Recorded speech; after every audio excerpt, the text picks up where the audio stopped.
Hello everyone and welcome back to Music Appreciation in 3 minutes or less. Today we are going to talk about sonata form. Let's get right into it. Sonata form is simple enough to understand. There are three main sections, but unlike binary, ternary, and rondo form, these sections are not indicated by letters. They are instead identified by the treatment of the music within each section. These sections are called exposition, development, and recapitulation. Let's look at each individually. The exposition is where the main themes of the entire piece are introduced. You can think of the exposition in the same way that you might with storytelling. Main characters are introduced, backgrounds are given, and plot might even be explained. The classic, albeit terrible example of "It was a dark and stormy night" is a prime example of exposition in storytelling. In sonata form, the exposition introduces the leader to the main thematic material. To keep things simple, and I realize this is a major generalization, we will operate with the common practice of sonata form exposition containing two separate thematic areas.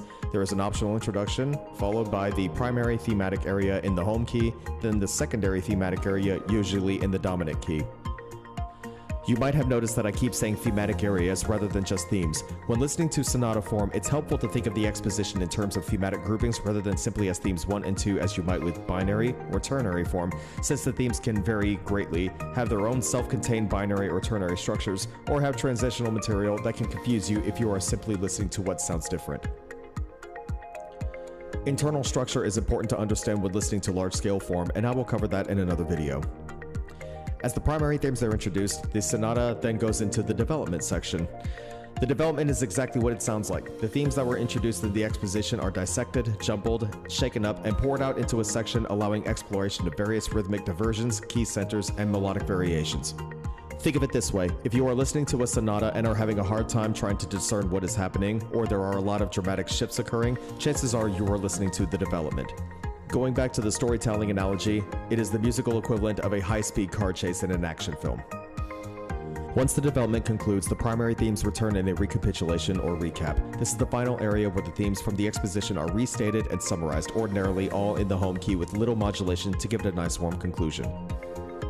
That is sonata form, an exposition that introduces the main characters, a development that takes those characters on a high-speed chase, and then a happy conclusion in the form of a recapitulation.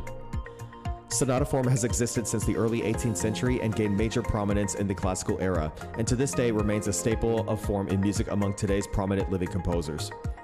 Sonata form's popularity among composers and especially general audiences of the 18th century helped it eventually become its own independent genre, full of multiple movements, all anchored with at least one in the traditional sonata form. Ludwig van Beethoven's sonatas are some of the most timeless examples of this genre. If you were to ever attend an instrumental music recital at any college or university, chances are there will be at least one sonata on the program. I hope you enjoyed this video, and I hope it helps you further understand this topic in music. If you would like to see more content like this, I will be posting more videos related to music appreciation and general music theory in future videos. Thank you for watching.